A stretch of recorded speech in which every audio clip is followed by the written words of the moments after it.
بے وقت احساس۔ زارون کا احساس تب جاگا جب بہت دیر ہو چکی تھی۔ یہ دنیا کا دستور ہے کہ چیز چھن جانے کے بعد ہی اس کی قدر ہوتی ہے۔ خاموش قربانی۔ ردا اور فضا کا کردار یہ دکھاتا ہے کہ جو لوگ خاموش رہتے ہیں اور دوسروں کا لحاظ کرتے ہیں، دنیا انہیں کمزور سمجھ کر کچل دیتی ہے۔ انا اور سماج۔ ارحم اور رانی اس سماج کے وہ چہرے ہیں جہاں لوگ کیا کہیں گے اور میری انا کسی کی جان اور جذبات سے زیادہ اہم ہوتی ہے۔ ترس بمقابلہ محبت۔ فضا کا آخری مکالمہ سب سے اہم ہے کہ ہمدردی اور محبت میں فرق ہوتا ہے۔ عزت نفس کھو کر ملنے والی محبت کی کوئی حیثیت نہیں ہوتی۔ ماتم عشق اور دنیا کی حقیقت۔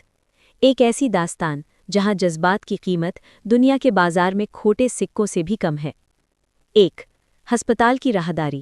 رات کا پچھلا پہر۔ ماحول انتہائی سوگوار ہے۔ ہسپتال کی سفید دیواریں خاموش ہیں مگر ان میں چیخیں جذب ہیں۔ زارون ICU کے شیشے کے باہر زمین پر بیٹھا ہے۔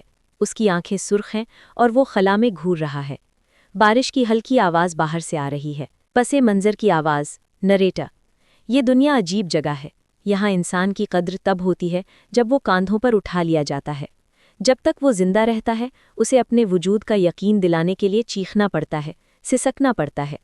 اور محبت اس دنیا کا سب سے بڑا دھوکہ ہے۔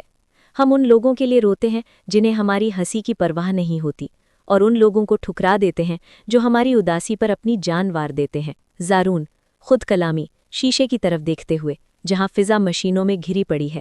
فضا، تم ٹھیک کہتی تھی، یہ دنیا جذبات کی نہیں مطلب کی منڈی ہے۔ دیکھو نا، آج میں یہاں ہوں تمہارے قدموں میں، لیکن یہ سمجھنے میں مجھے کتنی دیر لگ گئی کہ سچا ہیرا کون تھا اور پتھر کون۔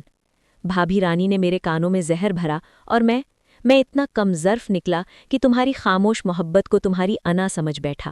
آج جب تم موت اور زندگی کی کشمکش میں ہو تو مجھے یہ دنیا بہت چھوٹی لگ رہی ہے۔ میرا عہدہ، میرا رعب، میرا وقار سب مٹی کا ڈھیر ہے۔ اگر تمہیں کچھ ہو گیا فضا تو میں اس دنیا سے لڑوں گا نہیں، میں ہار مان لوں گا، کیونکہ تم جیت کر بھی ہار گئی اور میں سب کچھ پا کر بھی فقیر ہو گیا۔ ہسپتال کا ویٹنگ ایریا۔ ردا دیوار سے ٹیک لگائے کھڑی ہے۔ اس کے ہاتھ میں ٹھنڈی چائے کا کپ ہے جسے پینے کا اسے ہوش نہیں۔ اس کی آنکھوں میں ویرانی ہے۔ ردا دل ہی دل میں سوچتے ہوئے، لوگ کہتے ہیں صبر کرو، اللہ بہترین بدلہ دے گا، لیکن کوئی یہ نہیں بتاتا کہ صبر کرتے کرتے انسان اندر سے کتنا کھوکھلا ہو جاتا ہے۔ میں نے ارحم کو چھوڑ دیا۔ کیوں؟ عزت کے لیے، خاندان کے لیے، اور بدلے میں کیا ملا؟ تانے، تہمتیں، اور ارحم کی وہ نظریں جو مجھے مجرم ٹھہراتی ہیں۔ یہ دنیا وفا کرنے والوں کو پاگل کہتی ہے۔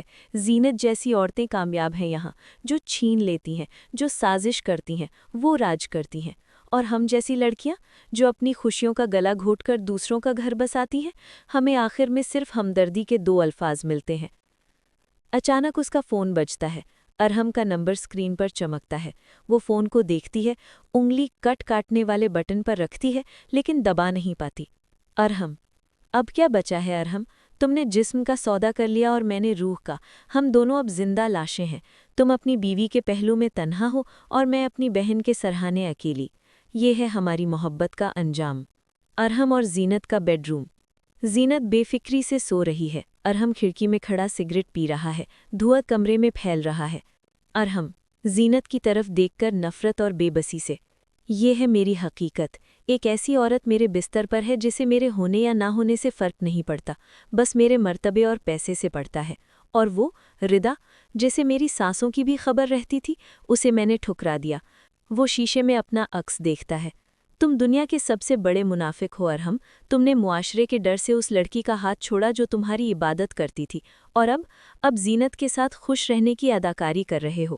دنیا والوں کی نظر میں ایک کامیاب شوہر ہوں، لیکن اپنی نظر میں میں وہ مجرم ہوں جس کی توبہ بھی قبول نہیں ہوگی۔ محبت کی کوئی ویلیو نہیں ہے اس دنیا میں، یہاں صرف سمجھوتے چلتے ہیں۔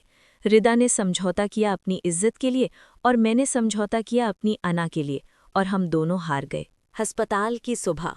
تلخ حقیقت کا سامنا۔ سورج نکل آیا ہے لیکن روشنی میں وہ گرمی نہیں ہے۔ ثاقب اور رانی ہسپتال پہنچتے ہیں۔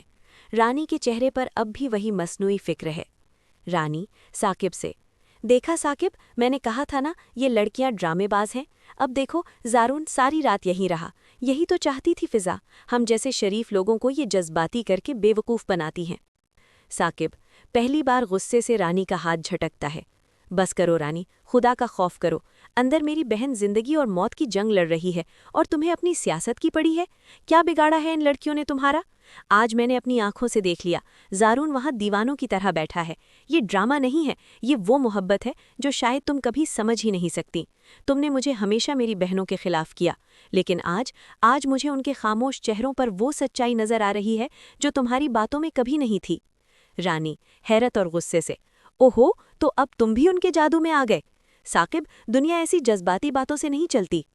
ہاں، دنیا نہیں چلتی، لیکن رشتے احساس سے چلتے ہیں، اور تم پتھر ہو رانی، اور میں بے وقوف تھا جو پتھر سے پانی کی امید لگائے بیٹھا تھا۔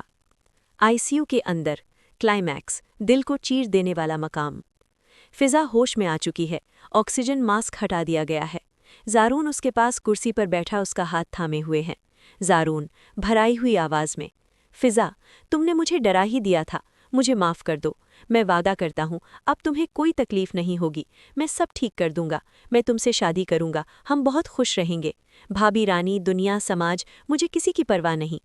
فضا کمزور لیکن ٹھہری ہوئی نظروں سے زارون کو دیکھتی ہے۔ زارون، اس کی آواز میں درد کی لہر ہے۔ بہت دیر کر دی آپ نے۔ زارون، نہیں، ابھی کچھ دیر نہیں ہوئی، زندگی ابھی باقی ہے۔ فضا تلخ مسکراہٹ کے ساتھ، زندگی تو باقی ہے زارون، لیکن وہ فضا مر گئی ہے جو آپ کی ایک نظر کے لیے ترستی تھی۔ آپ جانتے ہیں محبت کیا ہوتی ہے؟ محبت مان نہیں، محبت بھرم ہوتی ہے، اور آپ نے میرا وہ بھرم اس دن توڑ دیا تھا جب آپ نے اپنی بھابھی کی جھوٹی باتوں پر یقین کر کے میرے کردار پر شک کیا تھا۔ میں شرمندہ ہوں فضا، مجھے ایک موقع دو۔ فضا اپنا ہاتھ آہستہ سے کھینچ لیتی ہے۔ موقع کس کو دوں زارون؟ اس شخص کو جو تب آیا جب میں گولی کھا کر بستر پر پڑی ہوں؟ یہ محبت نہیں ہے، یہ ترس ہے، اور فضا یتیم ہو سکتی ہے لیکن بھکاری نہیں۔ مجھے وہ محبت نہیں چاہیے جو میری عزت نیلام ہونے کے بعد بطور ہرجانہ دی جائے۔ آپ جا سکتے ہیں، رانی بھابھی جیت گئیں، کیونکہ اب اگر آپ مجھے سونے کے ترازو میں بھی تول کر دیں گے تو بھی میرا دل نہیں مانے گا۔ میرا دل ٹوٹا نہیں ہے زارون، یہ مر گیا ہے، اور مردہ دلوں میں محبت کے پھول نہیں اگتے۔ زارون کے آنسو اس کے ہاتھ پر گرتے ہیں۔ فضا چہرہ دوسری طرف موڑ لیتی ہے، اس کی آنکھ سے ایک آنسو نکل کر تکیے میں جذب ہو جاتا ہے۔ دنیا کی حقیقت۔ کیمرہ ہسپتال کی کھڑکی سے باہر شہر کے شور شرابے کی طرف جاتا ہے۔ ٹریفک رواں دواں ہے، لوگ اپنے کاموں میں مصروف ہیں۔ پس منظر کی آواز، یہ ہے دنیا کی حقیقت۔ یہاں جذبات کا خون ہوتا ہے اور کوئی FIR نہیں کٹتی۔ ارحم اپنی جھوٹی انا کے محل میں قید رہے گا، رانی اپنی سازشوں میں خوش رہے گی، زارون ساری عمر پچھتاوے کی آگ میں جلے گا، اور ردا اور فضا یہ وہ تتلیاں ہیں جن کے پر اس معاشرے نے نوچ لیے ہیں۔ ہم سب سمجھتے ہیں کہ ہم زندگی جی رہے ہیں، لیکن سچ تو یہ ہے کہ ہم سب اپنی اپنی خواہشوں کے جنازے اٹھائے پھر رہے ہیں۔ یہاں سچی محبت کی سزا صرف تنہائی ہے، صرف تنہائی۔ اسکرین آہستہ آہستہ سیاہ ہو جاتی ہے، صرف دل کی دھڑکن کی مانیٹر والی آواز سنائی دیتی ہے، جو آخر میں ایک لمبی بیپ میں بدل جاتی ہے، جو کہ ایک رشتے کے ختم ہونے کا اشارہ ہے۔ بے وقت احساس۔ زارون کا احساس تب جاگا جب بہت دیر ہو چکی تھی۔ یہ دنیا کا دستور ہے کہ چیز چھن جانے کے بعد ہی اس کی قدر ہوتی ہے۔ خاموش قربانی۔ ردا اور فضا کا کردار یہ دکھاتا ہے کہ جو لوگ خاموش رہتے ہیں اور دوسروں کا لحاظ کرتے ہیں، دنیا انہیں کمزور سمجھ کر کچل دیتی ہے۔ انا اور سماج۔ ارحم اور رانی اس سماج کے وہ چہرے ہیں جہاں لوگ کیا کہیں گے اور میری انا کسی کی جان اور جذبات سے زیادہ اہم ہوتی ہے۔ ترس بمقابلے محبت۔ فضا کا آخری مکالمہ سب سے اہم ہے کہ ہمدردی اور محبت میں فرق ہوتا ہے۔ عزت نفس کھو کر ملنے والی محبت کی کوئی حیثیت نہیں ہوتی۔